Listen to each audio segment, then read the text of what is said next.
নমস্কার বন্ধুরা, scenic homestay Bangla চ্যানেলে আপনাদের সবাইকে অনেক অনেক স্বাগত। তাজমহল এবং আগ্রা ফোর্ট দেখে বিকালের দিকে আমরা পৌঁছে গেছিলাম সম্রাট আকবরের সমাধিসৌধ দেখতে। এই সমাধিসৌধটি আগ্রার তাজমহল থেকে মাত্র 14 কিলোমিটার পশ্চিমে সিকান্দ্রা এলাকাতে অবস্থিত।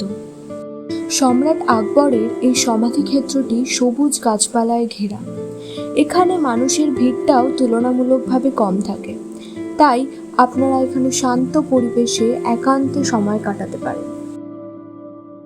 সম্রাট আকবরের সমাধিসৌধে প্রবেশ করলে প্রথমেই আপনাদের চোখে পড়বে এই অসাধারণ গেটটি। এই গেটটি হলো জাহাঙ্গীর গেট। নাম শুনেই বুঝতে পারছেন গেটটি জাহাঙ্গীর তৈরি করেছিলেন। সমাধিটি 1605 থেকে 1613 সালে সম্রাট জাহাঙ্গীর দ্বারা নির্মিত হয়েছিল।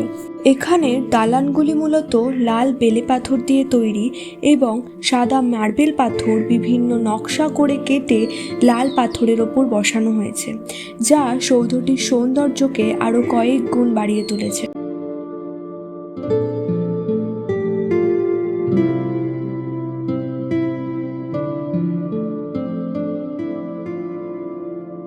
গেটের ভেতরে প্রবেশ করলেই দেখতে পাবেন সম্রাট আকবরের মূল সমাধিসৌধটি।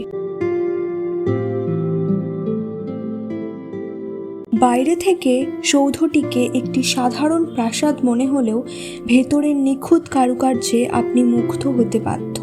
প্রায় 410 বছর পুরনো এই সৌধটি এখনও তার জৌলুস হারায়নি।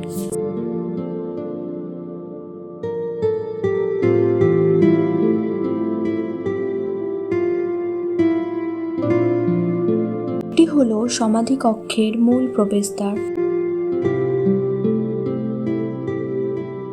কক্ষের ভেতরের ডিজাইনগুলি শুধু দেখুন, কি অপূর্ব! বিভিন্ন ধরনের নকশার সাথে সাথে দেওয়ালে আরবি হরফে পবিত্র কোরআনের বিভিন্ন বাণীও খোদাই করা হয়েছে।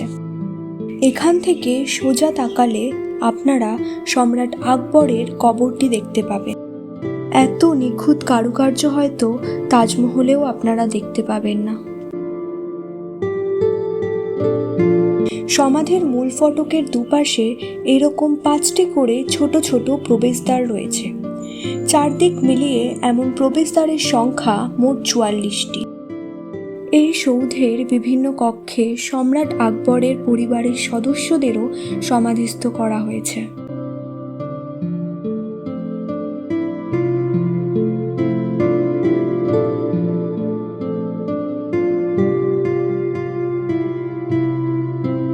মোট 44টি প্রবেশদ্বারগুলির প্রত্যেকটি গম্বুজ আকৃতির, তাই সব দিক দিয়েই একই রকম দেখতে লাগে।